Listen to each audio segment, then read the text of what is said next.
Hey guys, welcome back to my channel. जैसे कि last video में हमने हमारा क्लास 8 मैथ्स नया टॉपिक शुरू किया था, स्क्वायर रूट, जो कि हमने उसी वीडियो में कंप्लीट कर दिया था। आई होप आप सभी को वो टॉपिक समझ में आ गया होगा। इससे अच्छी बात से आज का नया topic class 7th civics chapter number 1 on equality start करते हैं। तो सबसे पहले समझते हैं चैप्टर के नेम का क्या मीनिंग है। चैप्टर का नेम है ऑन इक्वालिटी। आई थिंक आप सभी को ऑन इक्वालिटी का मतलब पता होगा, डैट इज़ एक समानता के ऊपर। ठीक है, चैप्टर किस चीज़ के ऊपर है? समानता के ऊपर। ओके, शुरू करते हैं। यहाँ पर एक लाइन खड़ी हुई है। अब अगर आप सोचो कि ये स्टोरी इम्पॉर्टेंट्स नहीं होती सिविक्स में, तो ये स्टोरी ही हमें पूरे चैप्टर का बता देती है कि क्या इस चैप्टर में होना है, क्या इस चैप्टर में हम पढ़ने वाले हैं, किस टाइप से पढ़ने वाले हैं, और भी बहुत कुछ। तो ये स्टोरीज़ पढ़ना बहुत ज़्यादा इम्पॉर्टेंट होता है। तो यहाँ पर एक लाइन खड़ी हुई है जिसमें teacher, trader, student, domestic worker और फिर से एक डोमेस्टिक वर्कर। समझते हैं। टीचर अध्यापक, ट्रेडर ट्रेड करने वाला, यानी कि जो आगे से सामान लेकर आगे सामान बेचता है उसे हम कहते हैं ट्रेडर। फिर एक स्टूडेंट विद्यार्थी, एक डोमेस्टिक वर्कर जो हमारे घर में काम करती है या हमारे शॉप्स में काम करते हैं, जिसे हम हिंदी में काम वाली बाई बोलते हैं। उसके बाद फिर से एक डोमेस्टिक वर्कर जो कि फिर से काम वाली बाई। ठीक है, तो यहाँ पर बताया हुआ है हमें स्टोरी में कि एक इलेक्शन का दिन था। उसमें कांता और उसकी फ्रेंड सुजाता वोट देने के लिए वेट कर रहे थे कि कब उनकी बारी आए और वो वोट दें। तो फिर जो कांता होती है वो सुजाता से बोलती है, क्या सुजाता ये सही है कि हमारा जो देश है उसमें सभी लोगों को इक्वल राइट है? यानी कि इक्वल राइट मतलब कैसे हुआ कि वो सभी एक तरीके से वोट दे सकते हैं, बल्कि जो जैन साहिब है वो भी हमारे साथ लाइन में खड़े हैं। जैन साहिब का उसने क्यों एग्जाम्पल दिया? क्योंकि जैन साहिब के यहाँ वो काम करती है। ठीक है, उसके बाद सुजाता बोलती है यस, हाँ ये सही है। फिर जब सुजाता कांता से बोलती है, कांता तुम्हारी बारी आ गई है, अब तुम वोट देने जाओ। तो फिर जब कांता वोट देने जाती है तो वो बोलती है, मैं उस नेता को वोट करूँगी जो हमसे वादा करे कि वो हमारे इलाके में पानी की पाइप डालेगा। उनके यहाँ पर पानी की कमी होगी, इसीलिए तो वो मांग रही है कि हमारे यहाँ पर पानी की पाइप डालो। उसके बाद हमें एक फिर से लाइन दी हुई है। फर्स्ट जो हमें लाइन दी हुई थी उसमें हमें क्या पता चला था कि वो वोट देने के लिए लाइन दी हुई है। अब ये वाली लाइन देखते हैं किस लिए दी हुई है। इसमें एक आर्टिशियन है, एक housewife, consultant, government officer, media person, unemployed और इंडस्ट्रियलिस्ट। ठीक है, अब समझते हैं कि ये लाइन जो है वो क्यों है यहाँ पर।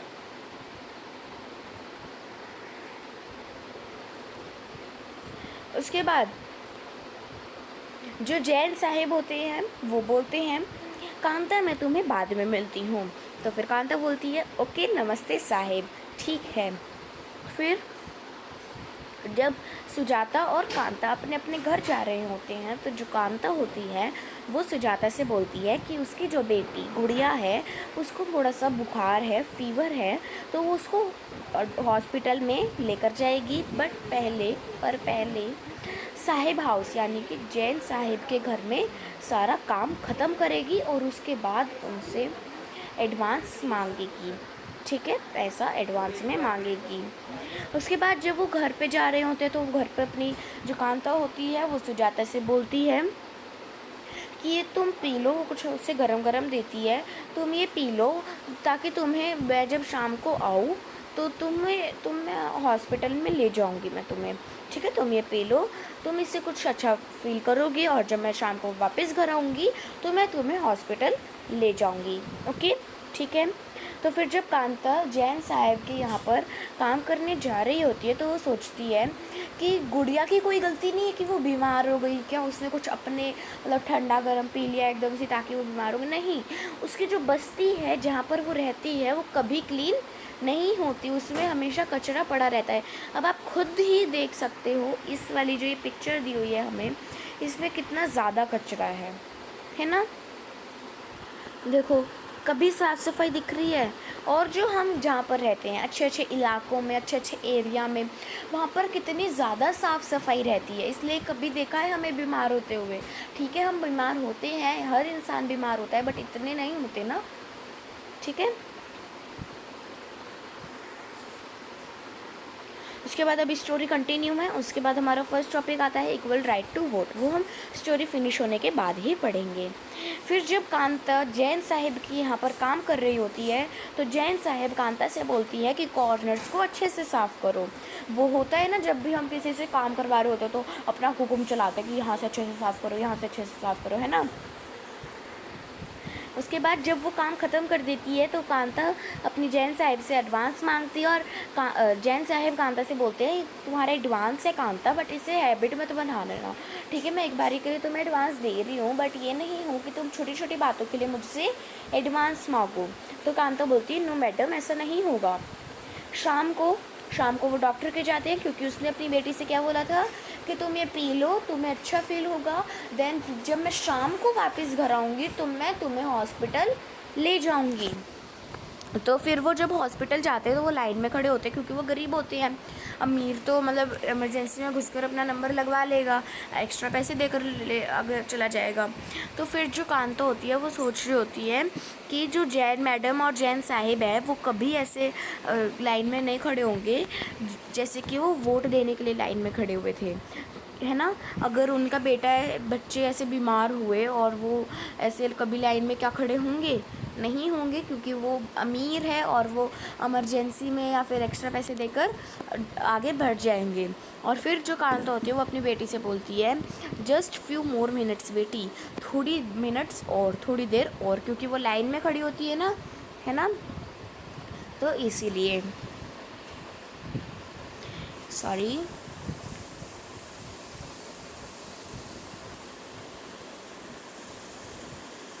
उसके बाद हमारा फर्स्ट टॉपिक आता है equal right to vote, that is equal right to vote. इसका क्या मतलब हुआ, इस टॉपिक का क्या मतलब हुआ इक्वल राइट टू वोट? आप मुझे कमेंट में भी बता सकते हैं एंड मैं भी बता रही हूँ। इसका मतलब हुआ कि हर एक को वोट करने का इक्वल राइट है। ठीक है, कि वोट जब देती हैं तो किसी के में भेदभाव नहीं होता, है ना। आपने भी नोट किया होगा।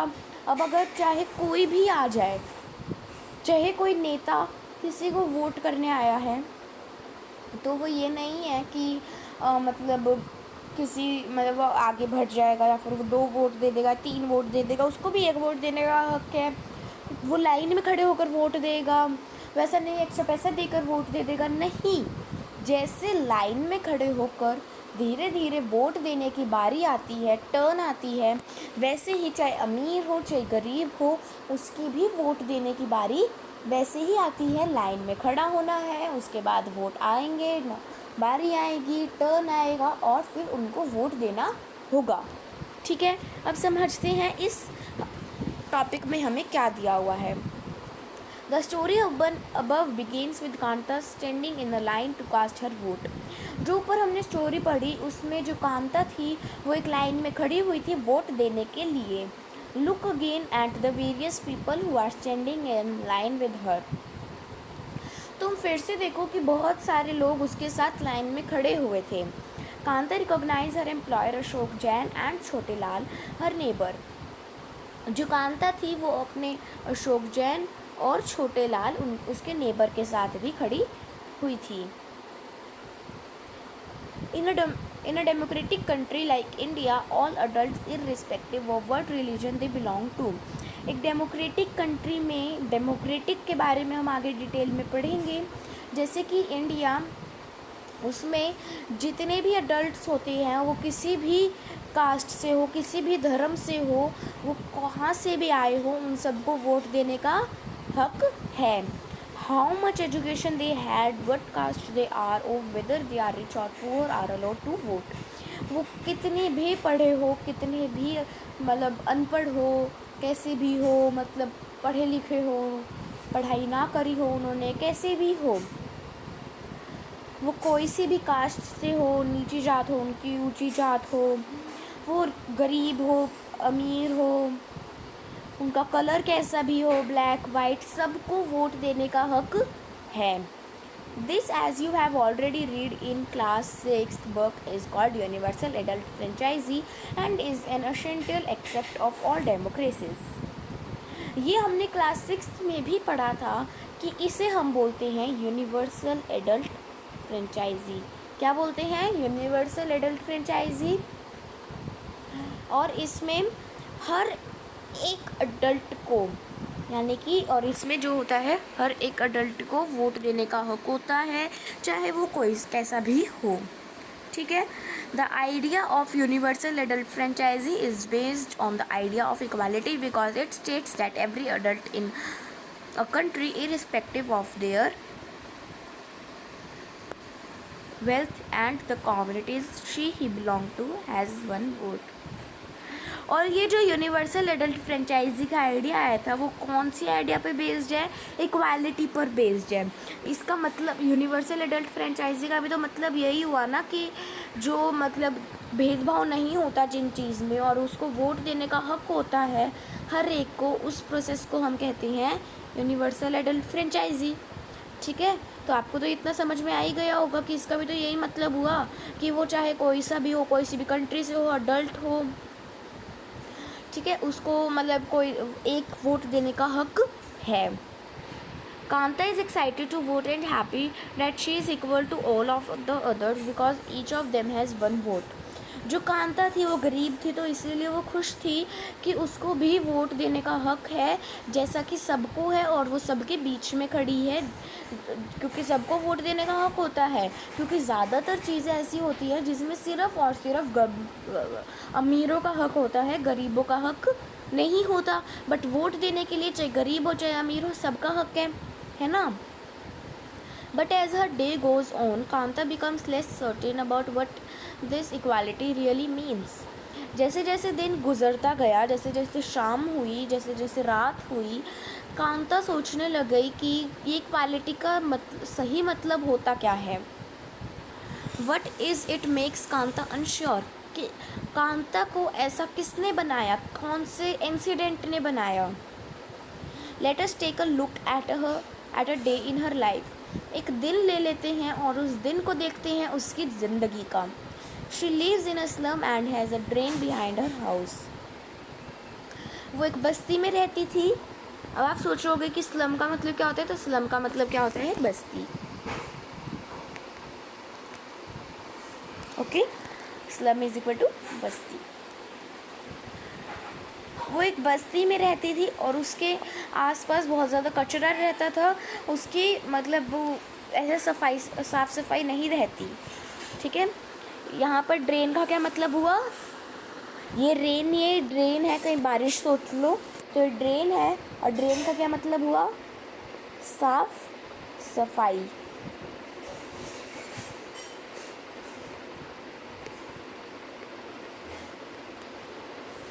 साफ सफाई का मतलब क्लीननेस भी होता है, बट ड्रेन भी हम कहते हैं।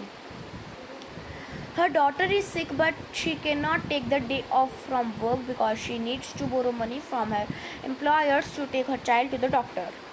उसकी जो बेटी थी वो बीमार थी, पर वो पूरे दिन उसके पास नहीं रह पाई, उसको टाइम नहीं दे पाई क्योंकि उसको पैसों की ज़रूरत थी उसके एम्प्लॉयर से, और फिर उसको उसकी बेटी को डॉक्टर के पास भी तो लेकर जाना था। Her job as a domestic help tires her out and finally she ends her day by again standing in a long line. उसकी जो जॉब थी, उस जहाँ पर वो काम करती थी, वो एक डोमेस्टिक हेल्प थी। मतलब क्या हुआ? वो एक काम करती थी घरों में, और आखिर में वो काम करती थी अपने घर में, तो आखिर में दिन के ख़त्म होने के बाद वो जब लाइन में खड़े होकर अपनी बेटी का इलाज करवाने जाती है। This line in front of the government hospital is unlike the one in the morning because most of the people standing in it are poor. ये जो लाइन है, कौन सी लाइन? ये वाली लाइन। इसमें आप देख सकते हो ज़्यादातर गरीब बंदे हैं। ये रही कांता। ठीक है, ये भी गरीब है, सॉरी, ये रही कांता, ये भी गरीब है, साफ साफ नज़र आ रहा है, ये भी गरीब है, और ये सारे ही ऑलमोस्ट गरीब ही है। ठीक है, क्योंकि और जैसा कि सुबह हमने देखा कि ज़्यादातर जो लोग थे वो वोट देने के लिए सारे थे, यानी कि अमीर और गरीब दोनों थे। बट शाम जब हम देख रहे हैं, शाम वाली लाइन में ज़्यादातर लोग गरीब है, क्योंकि वो एक हॉस्पिटल की लाइन में खड़े हैं, और अमीर आदमी कभी भी लाइन में नहीं खड़ा होता, मतलब खड़ा होता है बट ऐसे हॉस्पिटल वगैरह के सामने कभी नहीं खड़ा होता, वो एक्स्ट्रा पैसे देकर या इमरजेंसी में नंबर लगवा कर आगे चला जाता है। उसके बाद नेक्स्ट टॉपिक है, सॉरी, नेक्स्ट टॉपिक है other kinds of equality. Okay, equality के कितने तरीके होते हैं, कितने टाइप्स होते हैं। ठीक है, काइंड्स को हम टाइप्स भी बोलते हैं। Okay, Kanta is one of many people who lives in a democratic India and who have the right to vote, but whose daily living and working conditions are far from equal. एक कांता जैसे बहुत सारे लोग हैं जो एक democratic India में रह रहे हैं, जिसमें भेदभाव होता है और उन सबको वोट देने का राइट है, हक है, पर डेली जो उनकी लाइफ में, यानी कि डेली के जो इंसिडेंट्स होते हैं, डेली के जो चीज़ें होती है, वो औरों से बहुत अलग है, वो हर जैसी नहीं है, जैसा हमने एक हॉस्पिटल का एग्जांपल दिया हुआ था। Apart from being poor, people in India experience inequality in different ways. गरीब लोगों में जो इंडिया है वो अलग अलग तरीक़ों से भेदभाव करती है। Let us see what this means by reading the two stories given below. अब पढ़ते हैं कि ये जो दो स्टोरी है वो हमें क्या बताना चाह रही है। Each of these is based on real incident in people's lives and reflects the different kinds of inequalities that exist in India. ये दोनों स्टोरी हमें बताना चाह रही है, एक ये दोनों स्टोरी किस पर बेस्ड है, एक सही, यानी कि ऐसा नहीं है कोई झूठी है, ये सही, एक सही स्टोरी है एक आदमी की, लोगों की, जिसमें अलग अलग तरीके से भेदभाव होता है जो कि इंडिया में है। इसमें कोई छुपाने वाली बात नहीं है कि इंडिया में हम रह रहे हैं तो उसमें हम भेदभाव अगर हो भी रहा है तो हम ये बोलेंगे नहीं हो रहा, नहीं, जो सच है वो बोलना है, और जो इंडिया है वो डेमोक्रेटिक कंट्री है, उसमें भेदभाव होता है। Okay, one of the more common forms of inequality in India of the caste system. ज़्यादातर, सबसे ज़्यादा किस में भेदभाव होता है, कास्ट के ऊपर होता है कि वो ऊंची जात का है, नीची जात का है। If you live in rural India, you caste identity in something that you probably learned or experienced very young. अगर आप रूरल इंडिया में रह रहे हो, यानी कि रूरल मतलब और अर्बन एरिया और रूरल एरिया तो आपने सुना ही होगा, 6th क्लास में भी 5th क्लास में भी हमने पढ़ा है ना। तो अर्बन एरियाज़ में क्या क्या आता है, गांव वगैरह ये सब, और रूरल एरियाज़ में सिटीज़ वगैरह। ठीक है, तो इसमें ये बताया हुआ है कि अगर आप एक रूरल इंडिया में रह रहे हो, अगर आप सिटी वगैरह में रह रहे हो, तो आपके बीच में ऊंची जात और नीची जात का भेदभाव नहीं होगा, और आपको यंग ही मानेंगे, आप जवान मानेंगे आपको। If you live in urban India, some of you might think that people no longer believe in caste. और अगर आप अर्बन एरिया में रह रहे हो, यानी कि गांव वगैरह में रह रहे हो, तो आपके बीच में कास्ट का भेदभाव होगा ही होगा कि वो ऊंची जात का है और वो नीची जात का है।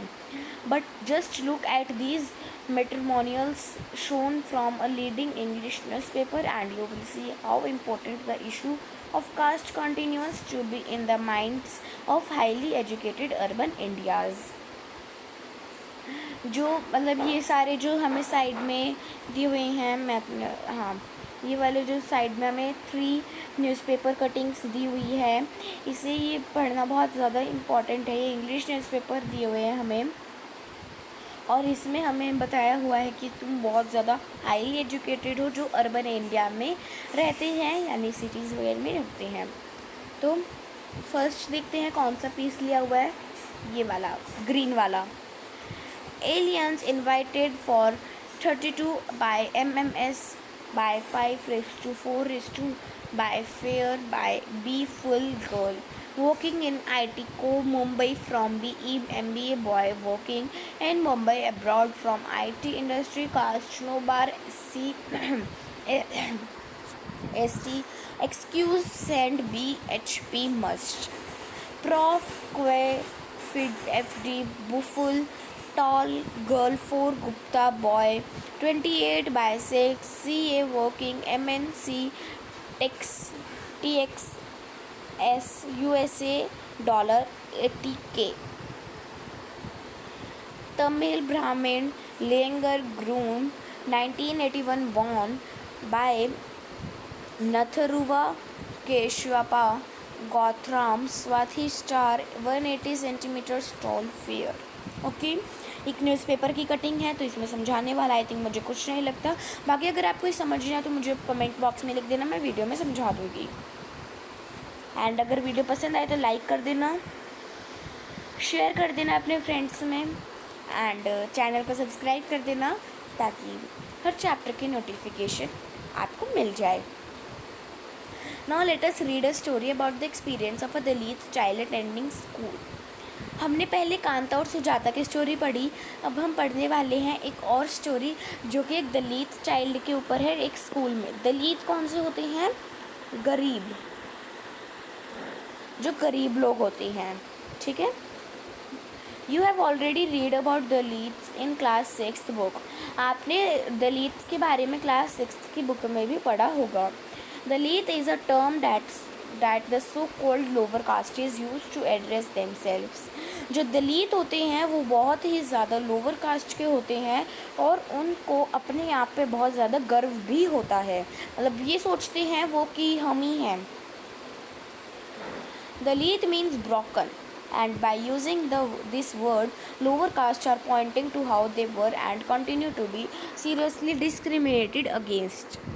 दलित का मतलब होता है ब्रोकन, टूटना, और वो मतलब अगर हम उनके सामने वर्ड यूज़ कर देते हैं तो वो बहुत ज़्यादा गुस्सा हो जाते हैं उनके खिलाफ जो ये वर्ड उनके सामने यूज़ करती हैं। अब एक दलित की स्टोरी दी हुई है जो कि है ओम प्रकाश वाल्मीकि जी की। ओके, ओम प्रकाश वाल्मीकि जी की स्टोरी पढ़ते हैं। ओम Prakash Valmiki ji 1950 to 2013 is a famous Dalit writer. जो ओम प्रकाश वाल्मीकि है वो बहुत नीची जात के थे और उन्होंने 1950 से 2013 तक वो बहुत ज़्यादा बुक्स लिखते थे और वो बहुत ही फेमस दलित राइटर भी थे। In his autobiography Joothan he writes, I had to sit away from the others in the class and that too on the floor. उनकी बायोग्राफी में, उनके बायोडाटा में जुथन एक नाम की बुक है और उन्होंने वो लिखी थी। अब देखते हैं कि जो वो है वो क्या बताना चाह रही हैं उस बुक में। I had to sit away from the others in the class and that too on the floor. वो क्लास में सबसे अलग बैठते थे और कभी कभार तो ज़मीन पर बैठते थे। The mat ran out before reaching the spot I sat on. जो नीचे मैट बिछा रहता है जिसके ऊपर वो बैठते थे वो भी कभी कभार हटाया जाता था कि वो मतलब मैट के ऊपर ना बैठे, वो सिर्फ ज़मीन के ऊपर ही बैठे। Sometimes I would have to sit away behind everybody. कभी कभार मेरे को सबसे अलग बैठना पड़ता था, right near the door. Sometimes they would beat me without any reason. मतलब कि गेट के पास जो दरवाज़ा होता है क्लासरूम का बिल्कुल उसके पास, और कभी कभार वो मुझे बेफालतू में मारते थे बिना मेरे कोई रीज़न के, बिना कोई गलती के। When he was in class 4th, the headmaster asked Om Prakash to sweep the school and the playground। जब वो क्लास 4th में थे, 4th का बच्चा तो कितना छोटा होता है, ज़्यादा बड़ा भी नहीं होता, तो जो स्कूल के हेडमास्टर थे उन्होंने ओम प्रकाश जी से कहा था कि उनको पूरा स्कूल और प्लेग्राउंड को साफ़ करना है। स्वीप का मतलब साफ, ठीक है। He writes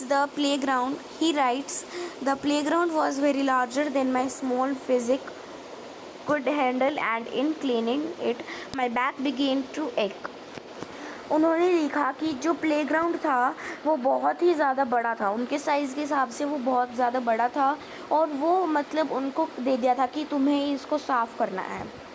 और उनकी जो कमर थी, उनकी जो बैक थी वो दुखने लग गई थी। एक का मतलब आपको सभी को पता होगा, दुखना, दर्द होना। जैसे हम बोलते हैं ना हेडेक, तो हमारे सिर में दर्द होता है जब।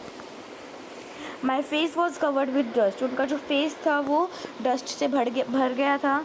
Dust had gone inside my mouth, वो मतलब उनके मुंह पर इतना ज़्यादा डस्ट आ गया था कि जो डस्ट था वो उनके मुंह में जाने लगा था। The other children in my class were studying and I was sweeping, और जो बाकी के बच्चे थे वो मेरी क्लास में पढ़ रहे थे और मैं साफ़ सफाई कर रहा था। Headmaster was sitting in his room and watching मी, और जो हेडमास्टर थे वो अपने रूम में बैठे थे और मुझे देख रहे थे। I was not even allowed to get a drink of water, मुझे पानी पीना भी अलाउ नहीं करना चाहता था। I swept the whole day from the doors and windows of the school rooms, the eyes of the teachers and the boys saw the spectacle. उन्होंने पूरे दिन साफ़ सफाई करी है, डोर्स के पास, विंडोज़ के पास, विंडोज़ में से जो बच्चे थे और जो टीचर्स थी वो उनको देख रहे थे अपनी आंखों से।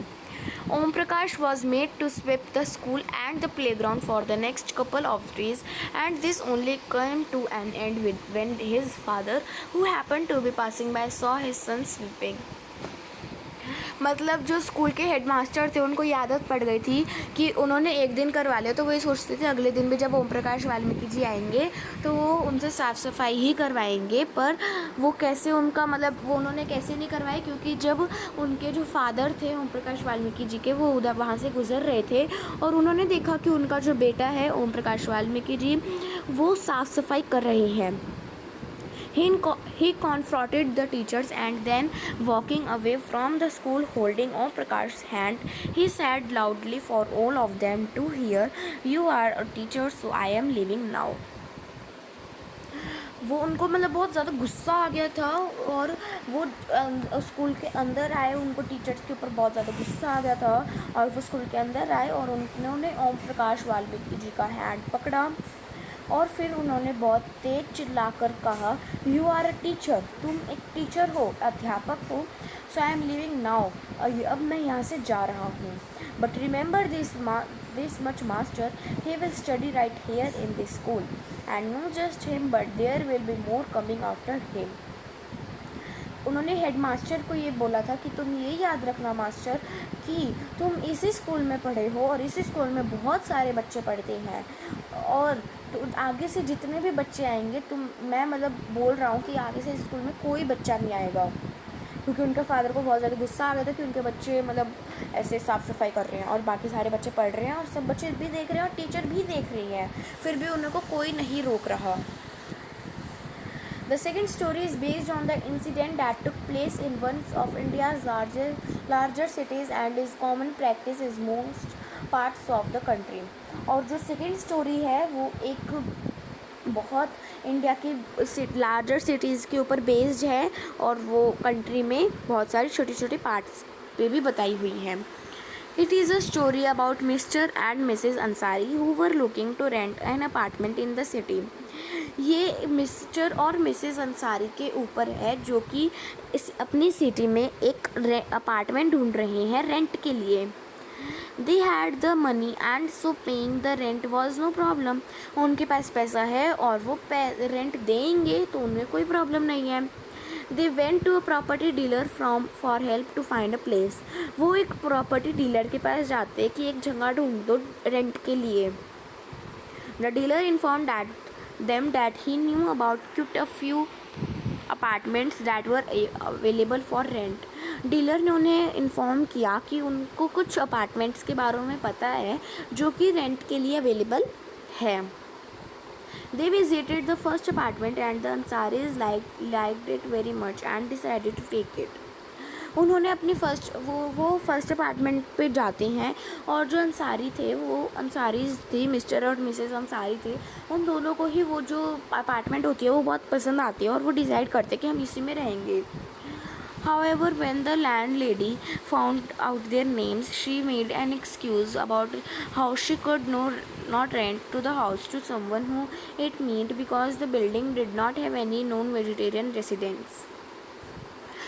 देखो, मिस्टर और मिसेस अंसारी ने तो फाइनल कर लिया कि वो मतलब ये अपार्टमेंट लेने को तैयार है और वो इसी में रहेंगे.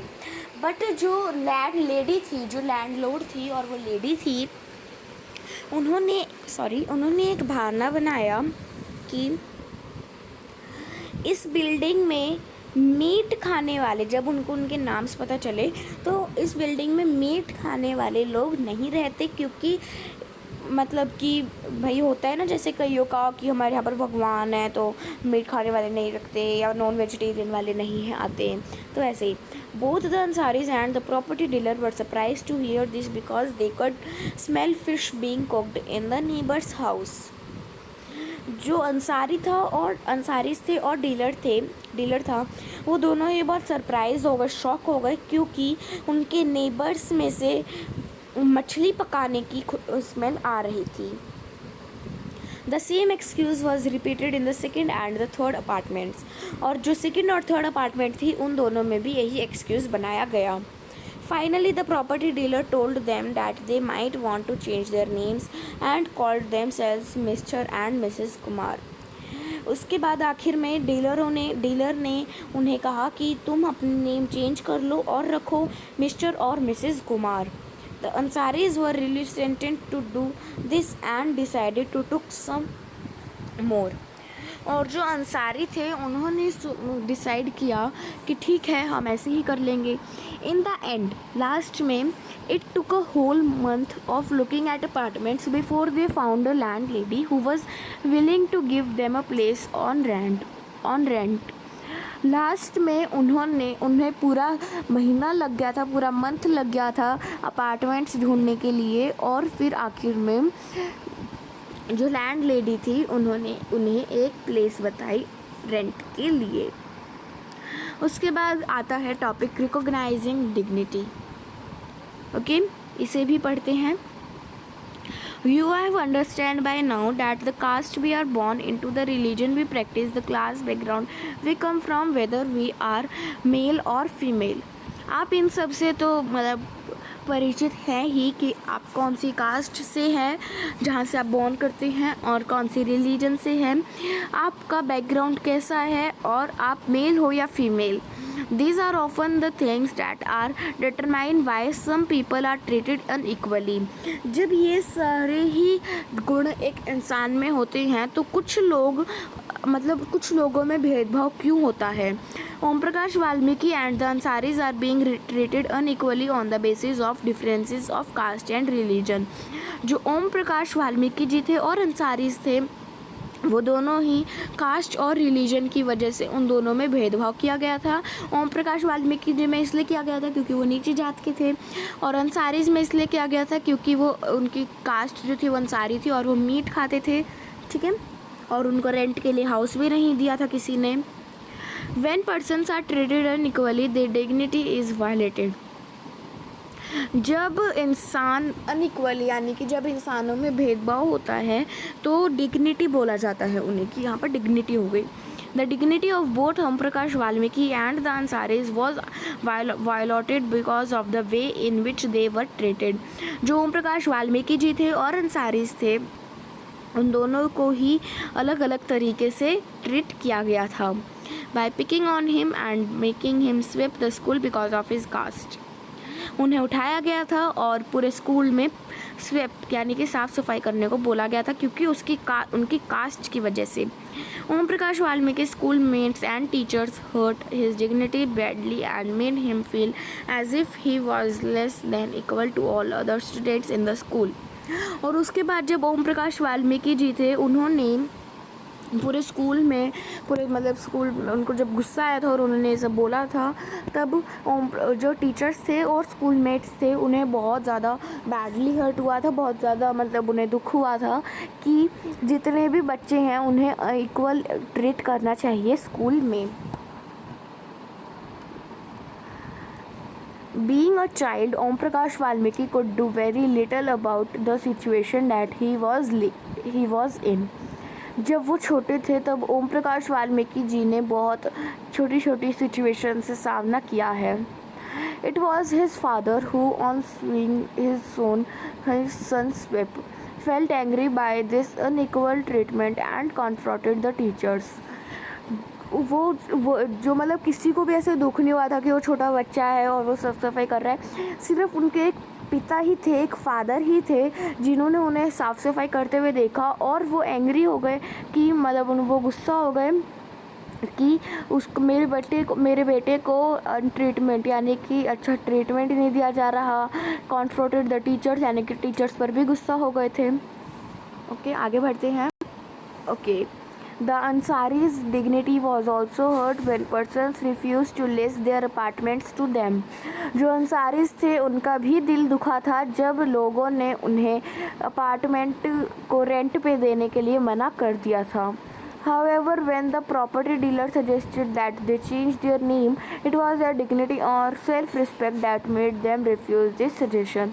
और जब प्रॉपर्टी डीलर ने उन्हें अपने नेम्स चेंज करने को बोला तो उनकी वो डिग्निटी थी और उनकी वो सेल्फ रिस्पेक्ट थी जिसकी वजह से उन्हें रेंट पर मिल गया था। Om Prakash and the Ansaris do not observe to be treated like this. They deserve the same respect and dignity as anyone else. Okay, अब यहाँ पर हमें एक स्टोरी दी हुई है, आप भी नज़र कर सकते हैं। ये रही, यहाँ पर हमें 3 पिक्चर दी हुई है ना, तो इसको भी पढ़ते हैं। इसकी जो स्टोरी है वो ये रही। In the 1975 film Diwar, a boy who works as a shoes bind refuses to pick up a coin thrown at him. He feels that there is a dignity in the work that he does and insists that this fee be given respectfully. एक 1975 की film है जिसका नाम है दीवार। उसमें एक लड़का काम कर रहा होता है शूज़ शाइन की तरह, वो जूते साफ़ करता है और जो जूते साफ़ करवाने वाले आते हैं वो क्या करते हैं, जेब में से पैसा निकालते हैं और उसके मुंह पे फेंक के मारते हैं। तो क्या फील करता है कि ये डिग्निटी है और उसके वर्क में डिग्निटी है, लेकिन मैंने उनके जूते साफ़ करके दिए थे तो जो मेरी फ़ीस थी वो रिस्पेक्टफुली भी दे सकते थे। आप पिक्चर से भी समझ सकते हैं। देखो यहाँ पर एक ये और एक ये 2 बैठे होते हैं, एक ये और एक ये आते हैं शूज़ साफ़ करने के लिए, उसके ऊपर पैर रखते हैं, ठीक है, शूज़ साफ़ कर देते हैं, वो कोई दिक्कत नहीं है उन्हें। उसके बाद फिर वो जब बोलते हैं कि आपके शूज़ साफ़ हो गए और मुझे पैसे दे दो अपने, तो क्या करते हैं, पैसा मुंह पे फेंक के मारते हैं और ये गंदी बात है, ये हमें नहीं करना चाहिए, ठीक है। और उसके बाद टॉपिक आता है इक्वालिटी इन इंडियन डेमोक्रेसी। पढ़ते हैं इसमें क्या बोला हुआ है। The Indian constitution recognizes every person as equal. जो इंडिया है, इंडिया का जो कॉन्स्टिट्यूशन है उसमें जितने भी लोग हैं सबको इक्वल ट्रीट किया जाता है। This means that every individual in the country, including male and female persons from all castes, religions, tribes, educational and economic backgrounds, are recognized as equal. इसका क्या मतलब हुआ, चाहे वो कोई सी भी कंट्री से आए, कोई सी भी देश से आए, चाहे वो मेल हो फीमेल हो, चाहे उसकी कोई सी भी कास्ट हो, रिलीजन हो, ट्राइब हो, एजुकेशनल इकोनॉमिक बैकग्राउंड कैसा भी हो, उन सबको इक्वल ट्रीट किया जाएगा, रिकॉग्नाइज किया जाएगा। This is not to say that inequality cases to exist. इससे हम ये नहीं कह सकते कि वो inequality है, it does not, ये नहीं है। But at least in democratic India, but at least in democratic India, the principle of the equality of all persons is recognized. पर मतलब जो डेमोक्रेटिक इंडिया है उसमें तो सारे पर्सन्स को इक्वालिटी रिकॉग्नाइज किया जाता है, इक्वल रिकॉग्नाइज किया जाता है. While earlier no law existed to protect people from discrimination and ill treatment. Now there are several that work to see that people are treated with dignity and as equals. पर हर एक के अंदर भेदभाव होता है और हर एक को एक समान ट्रीट नहीं किया जाता. यहाँ पर ऐसे बहुत सारे काम हैं जिसमें हर एक में डिग्निटी होती है, उनको अच्छे से ट्रीट नहीं किया जाता और वो मतलब इनइक्वालिटी हो जाती है, उनमें भेदभाव हो जाता है. ओके, आई होप यहाँ तक आपको समझ में आ गया होगा. इस पैराग्राफ से हम नेक्स्ट क्लास में नेक्स्ट वीडियो में करेंगे. सो बाय बाय.